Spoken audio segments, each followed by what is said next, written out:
Hey everybody, it's David Pingree. Thanks for watching another edition of Dialed In here at Racer X.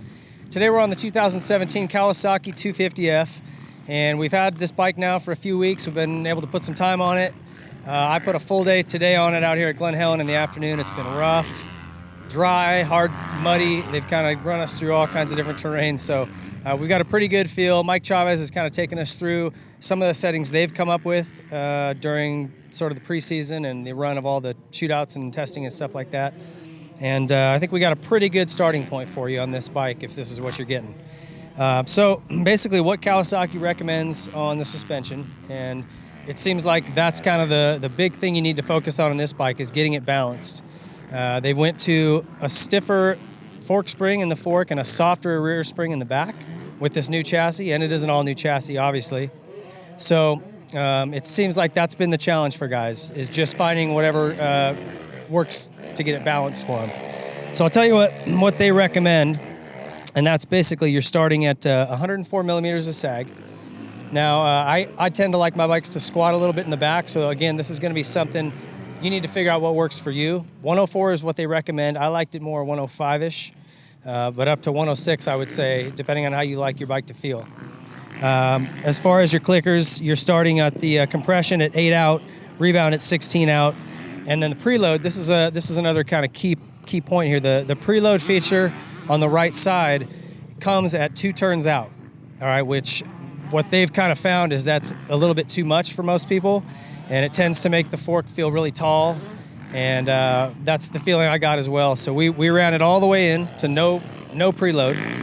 And he said that's where they've been starting with a lot of folks. And I ended up coming out 2 clicks, which is a half a turn. So every click is a quarter of a turn, and 4 clicks obviously being 1 full turn. So I came out 2 clicks, half a turn out, and I was pretty happy with it there. At about 104, 105 millimeters of sag in the back. Again, they start on the compression at 8 out. I went all the way to 12 just to get a little bit more of a plush feeling through the chop and some braking bumps. That's where I liked it, 12 clicks out. As far as my rebound, I didn't touch that. And again, on that preload, 2 clicks out, half a turn.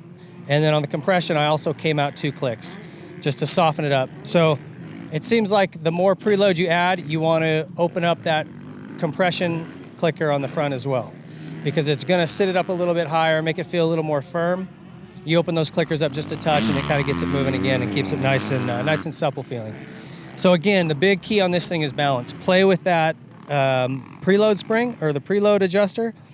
Start it all the way in. I would recommend going all the way down to nothing, and then adding a click or 2 at a time until you get that fork feeling where you want it as far as where it sits in the ride height.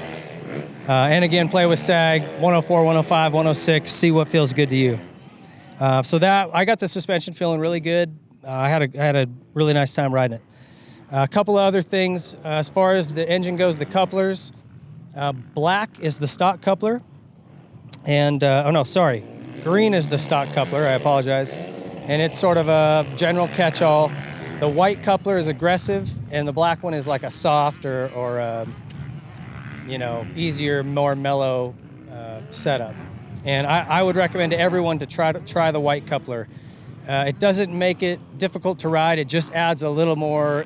It picks up a little quicker, revs a little faster. On a 250F, I think there's not going to be a lot of people who wouldn't like that. Maybe, little kids and I don't know. If you're riding in really slick conditions, maybe you wouldn't like it, but try the white coupler. I think you'll like it. Gearing, some folks went up 1 tooth in the back, the standard orange helmet getup. I don't think it's necessary. I think that anytime you add a tooth in the back, you're changing again how that chassis works, because you're shortening up the wheelbase, and I think you're gonna spin up the RPMs too quickly. I would try stock gearing and see if you can make that work. A lot of it's just carrying a little more momentum through turns, and you can make the stock gearing work. But that's something other people are trying. I would also recommend one other thing to try is dropping the forks down in the clamp.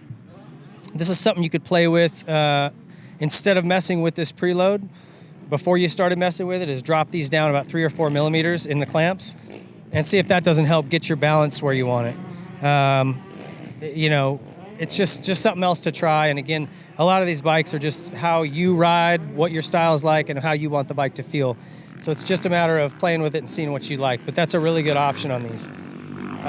Beyond that, we did 12 pounds pressure in the tires. The Dunlops, I wouldn't recommend going away from these tires.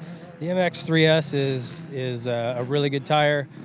Everything else on this bike worked great. We didn't adjust anything else. And I think if you just get that balance set up on there, go to that white coupler, I think you'll be pretty happy. Obviously, there's the adjustment in the handlebars and the pegs. If you're a taller guy and you want a little more room, obviously play with that. But past that, I think this bike's ready to go. With a few simple clickers, you'll be really happy with your 2017 Kawi. So thank you for watching. And if you've got a 2017 Yamaha 250F or you're going to get a Honda CRF 450 in 2017, we'll have those videos coming up soon, so keep an eye out for those. Thanks for watching.